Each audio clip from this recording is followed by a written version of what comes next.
Isso faz parte desse seu radar, né, do nosso cérebro, de ele sugerir possibilidades para que você considere.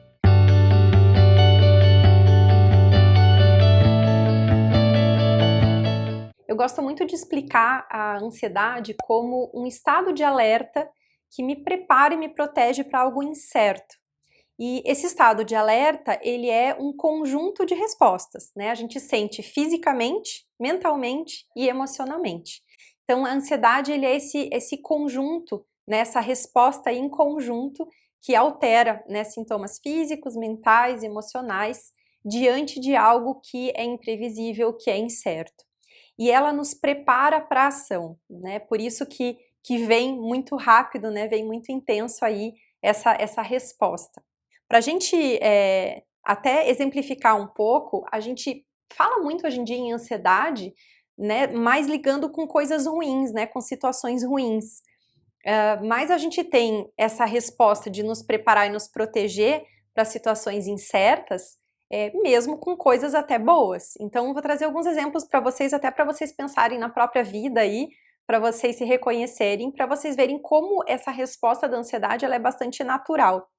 Então, por exemplo, quando a gente tem uma mulher que está grávida, e ela está numa gravidez desejada, feliz, enfim, é um dos momentos mais preciosos, né, de mais felicidade, assim, da vida dela. E mesmo assim ela pode sentir muita ansiedade, né, em relação ao parto, por exemplo, em relação à próxima ecografia, ao resultado de um exame.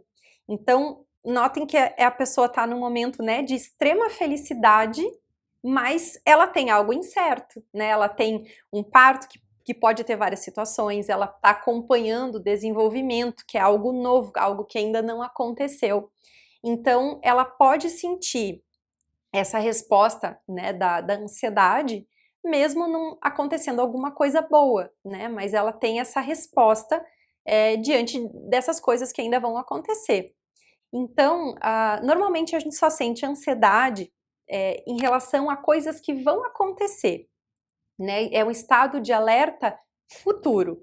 A gente normalmente não sente ansiedade de coisas que já passaram, certo? Então, outra coisa que a gente pode ter de exemplo, que às vezes você tá super empolgado para uma viagem, né, de férias que você tanto quis, ou você vai visitar alguém que você gosta. Então, às vezes você não tem problema nenhum com o avião, tá tudo certo, você não, né, não tem problema com isso, mas é uma viagem boa, tá tudo certo e você vai sentir uma ansiedade, né? Vai ter aí às vezes alguma preocupação com perder o horário, ou você simplesmente vai estar ali no horário, o voo tá previsto, já estão chamando, tá tudo certo, tá acontecendo, né? Você tá quase lá, mas você tem esse estado de ansiedade. Então, é algo bom na sua vida, mas é algo um pouco incerto, né? Você tá nessa expectativa, então o que gera expectativa também dispara a nossa ansiedade. Não necessariamente só coisas ruins. Então, a gente tem essa resposta que gera adrenalina, né? Que gera essa expectativa. Quando a gente tem, por exemplo, uma prova, né? Uma prova que você vai fazer ou uma apresentação. Por que eu sinto ansiedade? É um bom exemplo para explicar como ela ajuda a nos preparar. Se eu tenho algo que é desafiador, que está no meu caminho e que eu vou enfrentar ele, né? Então a ansiedade, esse mecanismo de adrenalina, de cortisol e toda essa resposta, ela me prepara para uma ação.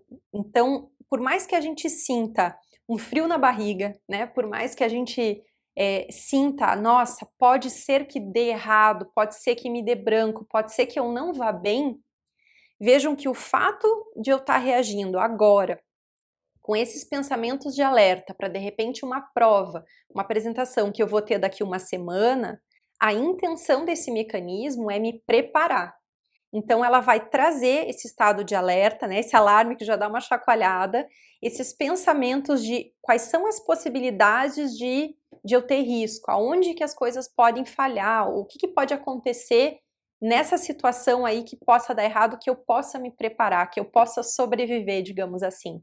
Então esses pensamentos, quando a gente tem de ansiedade, eles não são nossos, a gente não está escolhendo só pensar que eu vou mal na prova ou que eu não vou conseguir fazer aquela apresentação. Não, é o seu sistema de defesa, o seu sistema nervoso que ele gera, então, nessa ansiedade, ele vai contribuir com pensamentos de alerta para que você possa se preparar melhor e evitar sair de alguns riscos, ou ir bem, enfim, para que você possa vencer aquilo que está te causando expectativa.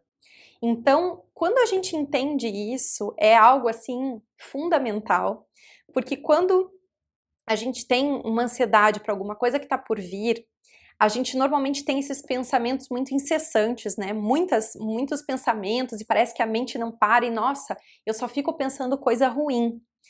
Se você entender, a partir de agora então, que isso é um aspecto, que é um mecanismo positivo da sua mente, do seu sistema, que não é você que só está pensando coisa negativa. Isso faz parte desse seu radar, né, do nosso cérebro, de ele sugerir possibilidades para que você considere. Então, quando a gente está com ansiedade, é fundamental a gente não abraçar os pensamentos que vêm, porque eles só são um alerta, eles estão ali para contribuir. Um dos grandes problemas de não gerenciar a ansiedade, de a gente se incomodar com ela, sofrer com isso e ela só piorar, a gente ficar naquele looping, né? A gente se embola nela, é justamente a gente acreditar em tudo que a gente está pensando, a gente seguir esse raciocínio e achar que, nossa, então tudo vai dar errado. E não. Então você pode escolher o que realmente é pertinente, o que não é pertinente, contestar esses pensamentos e só ficar com o que realmente vale a pena. E isso já é a gente então usar a sua própria ansiedade, enfim, lidar com a sua ansiedade a seu favor e você gerenciar a sua ansiedade. Isso é muito importante.